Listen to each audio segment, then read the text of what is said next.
For right now, I'm not going to torque. I'm just going to tighten it up just a little bit. That's all you need to do.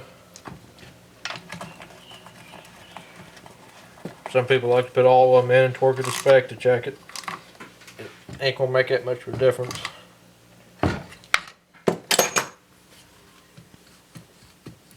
That's just about right. Your clearance on here is between 5 and 30 thousandths, so it's pretty wide open, so it don't really matter. If you can't move it at all, you'll have to add another gasket. And you see, it comes with these real thin ones to space it up, and another thick one. Wipe off the excess oil here. Go and get all the bolts started. Okay, ready to start torquing these. They torque to 140 inch-pounds. You want to go in a crisscross pattern till you get them all tight. And it looks like they all are. So now you're good to go. Still got a little bit of end play. Pretty good, not too bad. Okay, now go ahead and check for valve clearance. Start with the intake valve here. For right now, I'm putting it in dry, but I will put STP on that. What you do down here where your valve stem contacts your tappet, you gotta put a feeler gauge in there. And an intake valve is between 5 and 7 thousandths, and exhaust is between 9 and 11 thousandths. I usually try to set it as small as possible if I can. I'll start with 5 and see what it is. You want to push down on the valve and see what. Okay, it's going to be too tight, so I'm going to have to file it. And it's right at 2 thousandths right now, so I need to file 3 thousandths off. So let me file it off and get right back to you. Okay, I got the valve clearance set. Now you get ready to put the springs back in. You'll put that keeper on there like that. It's easier if you can put it going long ways with it like this, if that makes sense. And slide it in the spring. You can put that on so the big part's towards the back, or the front, either way. Then compress the spring as tight as it'll go.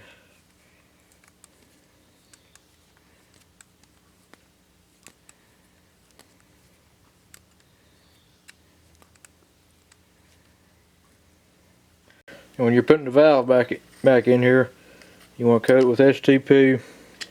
This helps to twist it like that while you're putting it in there. You can feel it work in. That keeps the valve guide oiled so it won't start up dry. Okay, then you want to hold the valve open. Let the valve fall in between it there and the big part there. And pull forward on it and release the spring. And when you get all the tension off, you slide it out. Make sure your spring is straight like that. That valve's ready to go. I'm going to do the exact same thing on the other valve. Okay, now I'm going to put the head on it.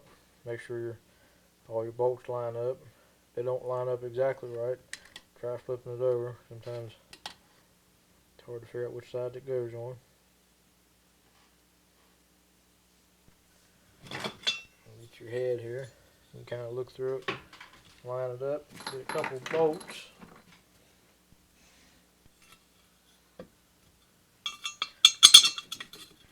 Kind of wiggle it around a little bit.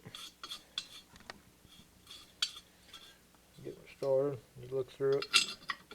You kind of feel it line up. Get 2 of them. You can go ahead and get all the other ones started, and we'll torque them. Don't forget to put your plate on here like I did. You go ahead and get your bolt started in there. If you don't put this on, the engine will burn up because it directs air through the cooling fins on the head. 180 inch-pounds on this. You want to go in a crisscross pattern, just back and forth like this.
That, and they're all torqued now. Go ahead and start putting the flywheel cover back on, your valve spring cover.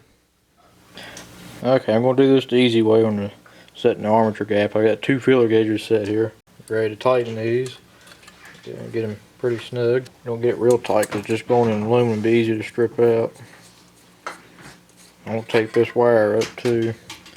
Let's see where it's been chewed up or something. Okay, the coil's ready to go. Go ahead and get the valve spring cover on.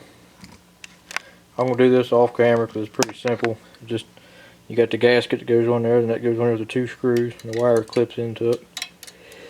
Okay, like I said, you just put that gasket on, get your 2 screws pretty tight. The wire's got a clip there. I already taped this up, so now we'll go ahead and put the flywheel cover on. I'm not going to show it because you just got 2 bolts here and 2 bolts back here. You bolt the carburetor and all this up. I'm going to skip the carburetor. I'll put a link to the linkage video on this. If you need help putting that back together, you can do that. The muffler's just got 2 bolts and a gasket, or it screws in. So next thing you'll see is a test run of it. And don't forget to put oil in it after you rebuild the motor. That's the most important thing. Alright guys, we're ready to start it up here.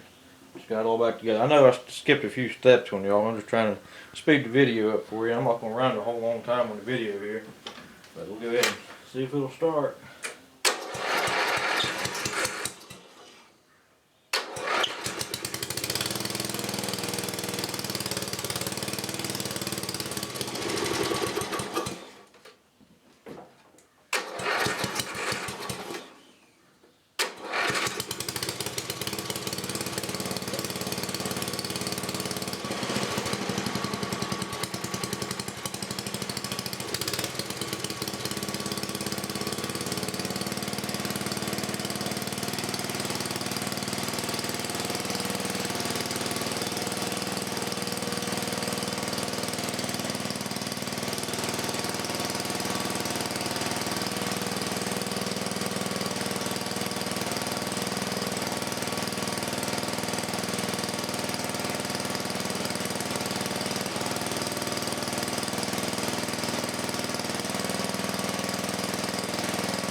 Well, guys, it seems like it's running pretty good. So if you got any questions or comments, feel free to leave a comment below, and I'll get back to you as soon as I can. So thanks for watching.